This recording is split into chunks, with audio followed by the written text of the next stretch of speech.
have had showers off and on throughout the morning. They are expected to continue here in East Rutherford, New Jersey. It is time for an inside look at Giants training camp presented by Quest Diagnostics. Hi again, everybody. Paul Dottino along with Super Bowl champion punter Jeff Feagles. Glad you could join us for another virtual ticket into Giants practice. Jeff, this is the last fully padded practice that the Giants will have before the situational scrimmage on Thursday and then the cuts on Saturday. Yeah, it's important because, you're dwindling down. Not a lot of practices, like you mentioned, left, and for those guys that are trying to compete for that 53-man roster, this is when you got to shine. You only got a couple more left, and, it's a wet day out here, so you can prove to some of these coaches that you can play in these types of conditions, but more importantly, I think it's important that all of these guys understand that time is dwindling, and Thursday is really going to be the last one that you're going to get a chance to really shine and do what you can do. Head coach Joe Judge has told us he will practice the guys in bad weather. Yeah. If there's lightning, of course, they can't by regulations. But other than that, he's going to have them out on the grass. Yeah, it's important because all the time when you're out at practice, if you practice in these conditions, it's second nature for you when you get into a football game. Now, most stadiums around the league are artificial turf and they're not grass fields, but the fact is, if you ever get in a situation where you have to play in these types of conditions, it's good. And ball security is important when it's raining and it's wet out. Jeff, the fans voted today that they wanted us to concentrate on the wide receivers. We are doing just that, as you see Austin Mack on a release drill. And one thing about this group, and I've been saying it throughout the course of the summer, it is the deepest position on the team. It is, it really is. And I think that the veterans of this team are showing these young guys how to practice, showing them how to do things both on and off the field in the meeting rooms. And what I'm impressed about this group is their ability to catch the football. And I think that when you look at Alex Bachmann there for a second, this guy has an opportunity like any other to catch every football, and he does. And it's really important that the coaches understand that they can throw the ball to him and not worry about him dropping it. You know what's funny about him? Not only is he number 80, and that's a real good reason to remind people of Phil McConkey back from the Sills era, but he's diminutive, he's tough, he's got terrific hands, he is quick, he finds ways to get open. These kinds of guys who fall through the cracks, remember, he stopped in on the Rams before he landed on the Giants practice squad last year. He's looking at this training camp as a chance to really open some eyes. Yeah, we go through the roster so many times in training camp trying to find one or two of those guys that fall through those cracks and actually find their way on that 53-man roster. And it's true every year, Paul. There's one or two guys that we sit there at the end of training camp going, this guy has a chance. Well, listen, I think this is one of them. Not only on his position, but special teams, the guy that can get down the field, make some tackles. What I like about Alex Bachmann is that I know that he's smart in the classroom, which carries over to the football field because I've seen him show up in different levels. And what I mean by that is you see him in different positions. He can play outside, he can play inside, and he's what they call those rep stealers. So if there's a guy on a long route, he'll jump in there and steal that route from the next guy because he couldn't get back to the huddle. Some of the other guys who the Giants have unheralded on the back of the depth chart have come from very big programs. For example, out of Ohio State, you've got number 81, Austin Mack. You've got Benjamin Victor, number 9. You see him right there, tall and lanky. Now, coming from a Buckeyes program, which is about as high profile as you're going to get in the NCAAs, I'm sure they were not at all intimidated by coming here to Giants camp.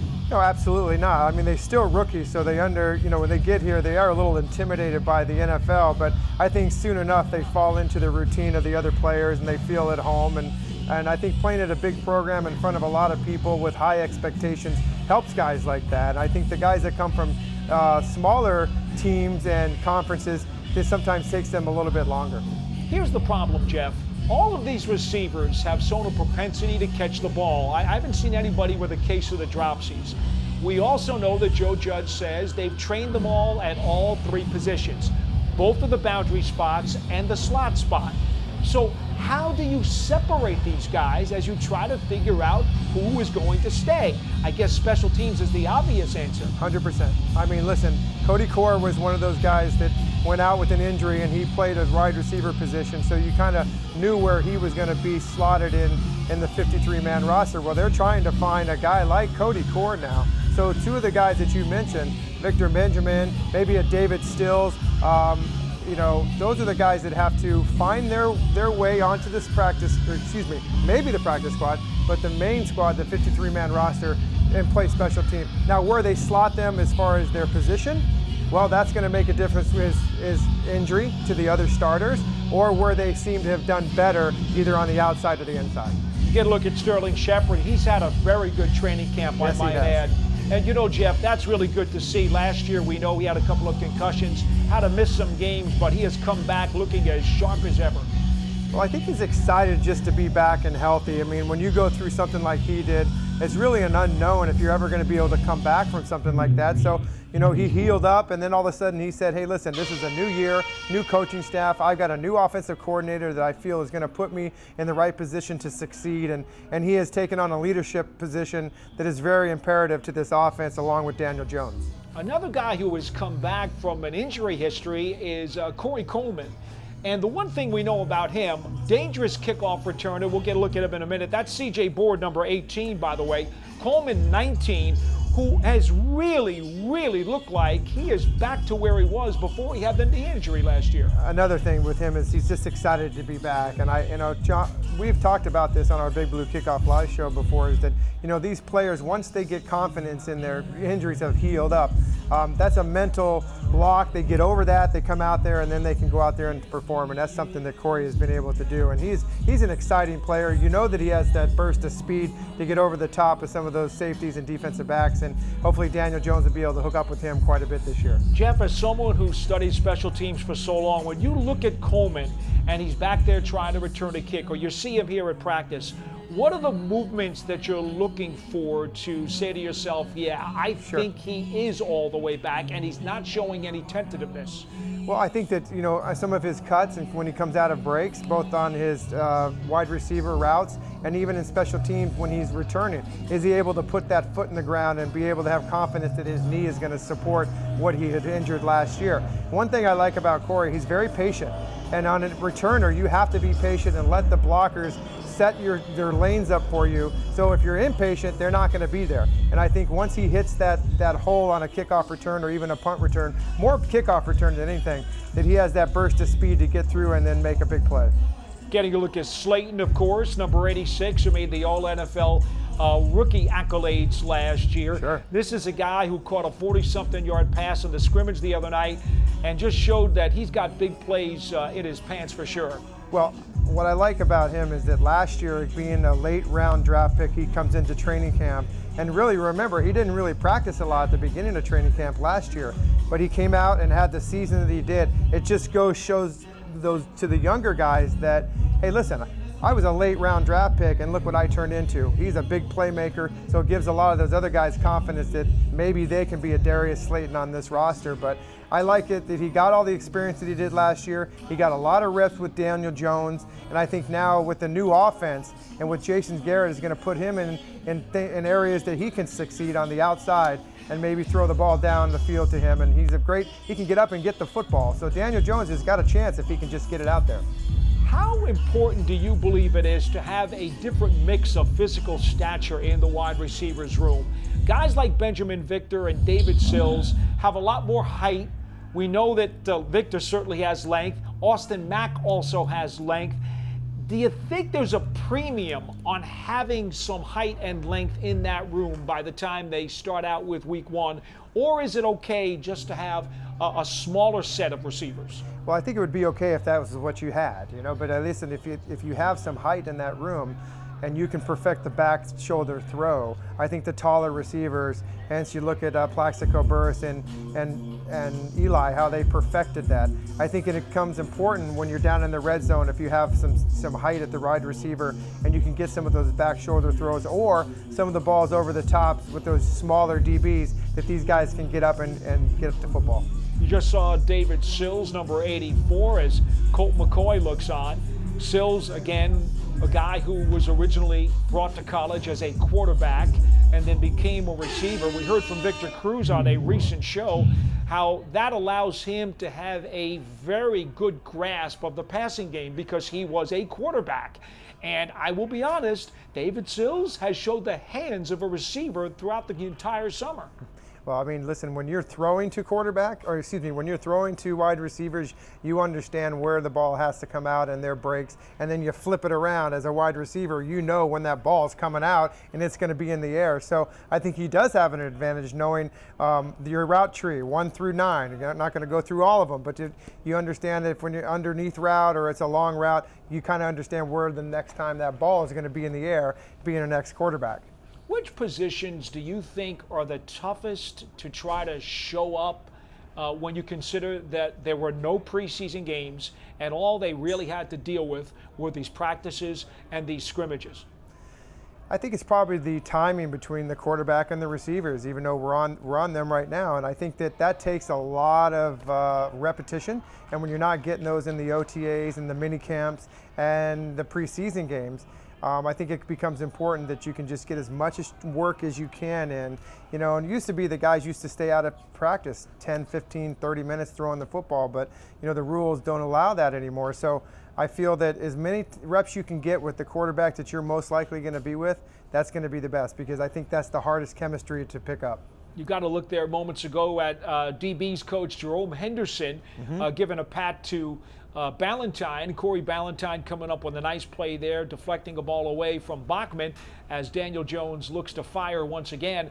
And, the one thing about the DBs, they're trying to learn too. And I think for me, the toughest part about it is you've got young DBs, but you also have a lot of young wide receivers. And they're both trying to learn together at the same time. I think that's one of the reasons why I missed the preseason games, because I would like to have seen some opponents with veteran years under their belt try to push these guys in different ways. What you have to get used to, and they haven't been able to do it, is going against another opponent. That's what preseason is so great about from an evaluation standpoint. These guys are going against each other every single day, and by this time of the year, they pretty much understand one another. And I think that that's kind of the hardest thing to get through, is just going against these guys every day. And then on game day, when it goes against the Steelers, these are guys you haven't seen before. Of course, there's Corey Ballantyne making a great play in the end zone, and I think that's what's going to be exciting. Excuse me, Corey Coleman. It's exciting to watch him be back and get in the end zone like he just did. Joe Judge said that over the course of the next couple of days, specifically on Thursday's situational scrimmage, he wants to make sure to expose these guys to some plays that they haven't seen before. Because to this point, they're just working on their own stuff. The offense is trying to get their own schemes down. The defense is trying to deal with their own schemes. There's Caden Smith reaching for a touchdown pass. And so he feels that before they've got that opener on the 14th of September against the Steelers, these players need to see some out-of-the-box plays that Pittsburgh might throw at them. Yeah, I think a lot of times they try to, as the closer you get to the regular season game, they start to install somewhat of the game plan going into Pittsburgh. But you got to remember, there's 80 guys on this roster. There's only going to be 53 around here. You don't want to expose too much to the other guys, because they might just so happen to go to Pittsburgh. But I think that what you do is there's a lot of walkthrough, a lot of going through cards and things like that. You might see some of that on Thursday night, showing some cards on the sideline. We want you to go into these situations defensively. This isn't our defense. This isn't what we run, but Jason Garrett wants to see this, and vice versa. Patrick Graham wants to see this on offense, and we want to kind of to defend it on defense. Coach Joe Judge, addressing the media this morning, talked about the agreement that has been reported with Logan Ryan, a versatile player who can really do anything from slot to safety. Absolutely. To strong safety to boundary corner. Knows him from his days with the New England Patriots, and he told the media that this is the kind of guy who's got leadership skills, tremendous work ethic, and again, the versatility factor is something that they'll be able to use. Well, it's incredible what type of leadership he's going to bring to this team, to that position group. You got a lot of young guys in that position group, but from a starting standpoint, you're going to have two corners that have played in the league a while. You've got a safety and Jabril Peppers that is an experienced safety. So a lot of experience in the back end of that, a lot of leadership, and I think that Logan Ryan, when you need him, we hear of versatility, right? He can play inside, he can play outside. You know what, too, Paul? If he needs to be on a wide receiver in the slot, put him at slot and put Julian Love back there at safety and move him around. We'll see some more one-on-one drills here. It looks like we'll get the tight ends against the linebackers. There's Connolly, of course. Good We've to see talked him a lot back. about him coming back from a knee injury, and he looks like he's moving around very well. He absolutely is, and I think he's a guy that has really worked his butt off to get on this field and get in the scrimmage the other night. It's good to see him, but just to be able to come back so quickly off of an ACL tells you the kind of competitor he is, because when you're injured and you're in the rehabbing, man, does it get boring. But you want to work your butt off to try to get back, and that's what he's done. You know, the Giants have had a few nicks and bumps and bruises during camp, but for the most part, it is a fairly healthy roster. Well, I think that there's a lot of things that go into that, and I think you got to give some credit to Craig Fitzgerald, who is the new strength and conditioning coach. I got to give credit to the players. I mean, these guys are coming out here, they're grinding.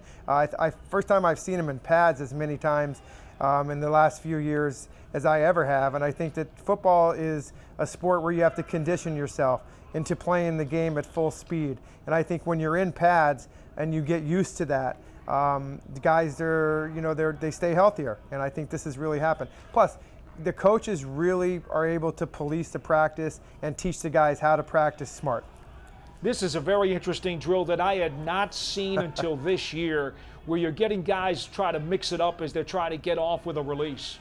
Yeah, this is just a little three-man drill, so the defensive guy has to get off his block, shed his block, and by the way, you got to keep your eye on the ball, not in baseball, but in football, with the ball carrier, shed the block, and then go and try to make a tackle. That's exactly what they're doing here. Right now, you got a defensive back that's on a cornerback or safety, and then you got a running back in the backfield. So as you'll see here, here's the contact. He's trying to shed, and he's going to have to, well, that was a good job by Caden Smith right there. Again, keeping the hands inside, and how many times have we heard offensive linemen talk about it, but it does apply to the tight ends and even the wide receivers when they have to throw a block. Once your hands get to the outside, you're in trouble, because you're certainly going to be apt to draw a penalty flag for holding, if nothing else. Exactly, and good wide receivers know how to basically maneuver their way so that it'll show the referee that you are holding them. And so you want to get those hands up inside so that you show the referees that that's the proper technique. And then you got to be able to push and then shed and then be able to go make a tackle. You just saw Tomlinson doing a nice job against the rookie Cam Brown out of Penn State. Brown's got those long arms. I think what they're probably hoping for is that he'll use them a little bit better. I think you can see behind him, that's Jesse Armstead with the mask on. He knows what linebackers need to do. Yeah, he sure does. And again, to have a guy like Jesse Armstead on the field helping these linebackers is so important, because anytime you have a guy that has so much experience like Jesse Armstead talking to these younger guys, they're like sponges, and that type of just information is just so good for those young guys like Cam Brown. Jeff, I wanted to ask you a little bit about Graham Gano. He has only missed 2 field goals in team drills that I have seen since he arrived here as a free agent from the Panthers. And quite honestly, not only does he kick the ball with authority, but it's usually as straight as can be. You know him from his special teams days, and this is a guy I just think the Giants are really happy to have. They are, and I think they're lucky to get him. And I know, coming off an injury, I think he's confident now that he can make the kicks, and he's completely healthy. One thing about a field goal kicker, especially playing in stadiums where it can be windy, and I think that in this division you see that, other than Dallas, but he does kick a straight ball, and what that means is the wind isn't going to take it away left or right. If you're like, if you have a big draw on it, if there's a windy day, you got to be able to try to play that. One thing I like about Graham Gano, the way his ball goes, is it's straight down the middle, so it's very easy for him to make the kicks that he's going to need to in windy conditions. Now, I'm not trying to be funny to the fans out there, but there is such a thing as a guy who kicks a ball with a hook, or a guy who kicks the ball with a slice, or a guy who kicks it straight. Yeah. This is very scientific. No, absolutely. And Lawrence Tynes was the same way. He played we called it a little about maybe a 5-yard draw. So he would play that 5 yards. The further you get out, the further out you got to play it outside the post. And some guys are really good at it. And I tell you, one thing he was good at was bringing that ball right to left. Lawrence Tynes in that NFC Championship in 2007, that ball started outside the goalpost. And I knew it was coming back because that's just his natural draw that you talk about. So guys know how to play it. It's just like golfers on the tour. They understand how to play it right to left. And there, you don't see too many guys that play it left to right in kicking. It's mostly right to left. Now, we know Gano's got a lot of experience in this league, and he's been very successful, but the operation has been incredibly clean between him, Riley Dixon, the punter who holds, and Casey Kreider, who comes over after 2 years ago being a Pro Bowler with the Denver Broncos. I think even the best of situations couldn't have imagined it would be this smooth. Yeah, well, you got three guys that have been doing it a while, and especially with Riley Dixon holding and Casey snapping it. You know, he's a pro's pro. The guy is just like Zach Diossi. Every single snap is going to be perfectly. The laces are going to be there. Riley, all he has to do is set it and set it down, catch it and set it down, and then that gives extreme confidence to Graham Gano, knowing that the football is going to be where exactly it's supposed to be, and then all he has to do is go and make the kick. So if you had maybe a younger guy in there, like the snapper was maybe a first year, I think it would take a little bit longer to get this kind of consistency. But those three guys have played in the league long enough and they're good enough, and I don't see any problem with it moving forward. Getting a little bit of offense and defensive drills here, and Dion Lewis in the backfield. We saw how he exploded through the line of scrimmage during the scrimmage last week at MetLife Stadium. A guy who really has shown some quicks. Yeah, he is. And one thing I like about him is that, and we were talking about this off the air a little bit too, is that one thing about small running backs, whether it's catching the football or running, behind those big offensive linemen defensively, when you talk about angles and tackles and going, if you're a linebacker trying to take an angle on a running back, if you can't see the running back, it's hard to take the angles. And Dion Lewis, I swear, I don't know if, he says he's 5'8". I would like to bet the over-under on that one. But my point is that he gets lost behind that line of scrimmage, and next thing you know, he can find a hole, and then he's got great speed to burst through there, and he's hard to bring down. Also, he's a good pass catcher out of the backfield. What can a veteran such as him work on right now during these final few days of, quote, training camp? Because let's face it, we talk about it all the time. You don't want to get injured, but at the same time, if you come out here and you lighten up and you're not concentrating and you're not focused, right, something bad could happen to you. Yeah, it's health. It's in because he's a veteran and he's been around some teams and how they practice differently. He knows what he's got to do with his body, being the age he is. But you got to be careful because you don't want to take a day off. You don't want to come back out here and the next thing you know, you pull a hamstring because you just kind of going 90%. You got to take care of your body off the field. The older guys have to do that. And then you just got to kind of take it day by day. But they're all veterans. He knows what to do, and being healthy is the #1 concern right now for him. All right, final question, Jeff, before we kick it out of here. We know that the final cuts are coming up, but the only cuts actually on Saturday. You said to me before the program that you think there are a bunch of guys on the bubble who kind of have an inkling that they may make it, or maybe have an inkling that they might not. What is that like for a player during these final few days? It's nerve-wracking. I can tell you that going through it for as many years as I did, and a lot of times I knew that I was going to make the team just because there was maybe nobody else in camp or this and that, but when you're in a competition, I think as you get closer to that cut-down date, you can look yourself in the mirror and say to yourself, I've given it everything I can and I believe that I'm going to make this team. And most of the time that will happen, but there's some writing on the wall. When you see your name kind of dip on the depth chart, when you see in this scrimmage on Thursday night that you're not getting any reps, those are kind of tiny hints that you're probably not going to be around. Or there's always the surprises. There's always 1, 2, or 3 of them every year. And we could go down this roster and maybe pick them out, but you never know. All right, Jeff, once again, it's been great seeing you. Thank you so much. For Jeff Feagles, I'm Paul Dottino. This has been an inside look at Giants training camp presented by Quest Diagnostics. Take care, everybody.